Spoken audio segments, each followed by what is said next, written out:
สบายดียามแรงๆพี่น้องนี่ก็คือบรรยากาศอ้อมข้างเฮือนของบ่าวสมบูรณ์เลยพี่น้องอันนี้ก็เป็นภูผาป่าไม้บรรยากาศยามแรงๆเอามาฝากพี่น้องตอบด้วยแสงแดดเป็นวิวที่ว่างามเลยพี่น้องวันนี้บ่าวสมบูรณ์ครับบ่ได้ไปใส่พี่น้องอยู่เฮือนค่าเอาลูกอยู่เฮือนในกระแมนพี่น้องเนื่องจากว่าครอบครัวบ่อยู่พี่น้องก็เลยอยู่เฮือนสำหรับอาชีพหลักๆอยู่เฮือนกะ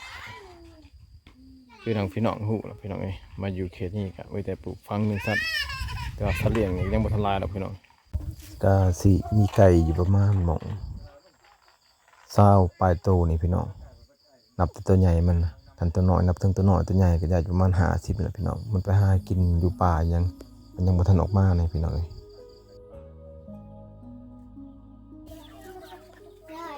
ไก่เขตนี้เสร็จแล้วจะเป็นแบบไข่จะไข่คือไก่ป่าพี่น้องสังเกตแนวพันธุ์ที่ว่าบ่สมบูรณ์เอามาเลี้ยงอันนี้เลี้ยงแบบธรรมชาติมันก็จะคล้ายๆคือแบบแนวพันธุ์ไก่ป่าอย่างพี่น้องมันแบบเป็นแบบไก่แจ๊ะๆนะพี่น้องอยู่เขตนี้นะมันก็มีเนื้อที่เหมาะสมพี่น้องเหมาะสมสำหรับการปลูกฝังเลี้ยงสัตว์นะเพราะว่าดินดอนตอนหนามันก็ยังกว้างในพี่น้องอีกอันหนึ่งอันที่สองก็ถือว่ายังบ่ทันมีไผลงมือเริ่มเฮ็ดเป็นสวนเกษตรว่าใหญ่ๆนะพี่น้องถ้าว่าเฮาลงมือเฮ็ดก่อนนี่มันก็ได้เปรียบได้พี่น้องเพราะว่ามันบ่ทันมีคู่แข่งนะปีกายนี่บ่สมบูรณ์ก็เลี้ยงหลายอยู่พี่น้องไกลแต่ว่าขอบเขตใกล้ๆเฮือนบ่สมบูรณ์นี่ปีกายนี่มันมีแต่ป่าแต่ดงก็จะบ่ทันทางนะเฮ็ดให้ไก่บ่สมบูรณ์เสียเบิดพี่น้องเสียก็บ่แม่นเสียหยังคนรักดอกพี่น้องเสียจนว่าถูกสัตว์ป่าเอาไปกินประเภทจนพรบ่หรือว่าเป็นเสือแมวบ่นะเขตนี้นะราคาไก่พี่น้องไก่ซำที่ว่าสมบูรณ์เลี้ยงนะตัวน้อยๆเท่านี้เขาเจ้าซื้อจะตัวละ100,000กีบนะพี่น้องจะถ้าว่าใหญ่ขึ้นไปเต็มผูเต็มแม่ก็จะได้อยู่200,000ตัวละ200,000กีบขึ้นมาพี่น้องราคาไก่ก็จะแพงเนี่ยพี่น้องเขตนี้แต่ว่าบ่าวสมบูรณ์นี่กำลังเริ่มเลี้ยงใหม่พี่น้องเพราะว่าพี่กายเลี้ยงนี่มันก็บริสุทธิ์อยู่เขตนี้มันยังหกเกิดให้จันพรกินจนเมื่อพี่น้อง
พี่น้อง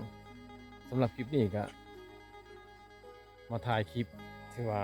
เพื่อนของบ่าวสมบูรณ์ให้พี่น้องเบิ่งกับวิถีชีวิต สิบ่สมบูรณ์ดำรงชีวิตอยู่เขตนี้ก็อาศัยปลูกฝังเลี้ยงสัตว์เฮ็ดคือชาวบ้านที่เจ้าเขาเฮ็ดเลยพี่น้องอันนี้คือกระท่อม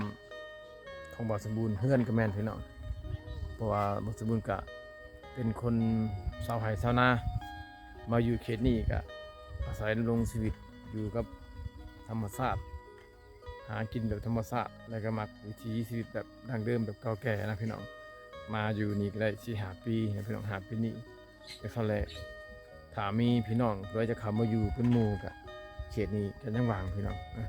สำหรับคลิปนี้บ่ต้องขอฝากไว้เพียงอย่าลืมกดไลค์กดแชร์กดติดตามเจอกันใหม่คลิปหน้าพี่น้องสำหรับคลิปนี้ขอบ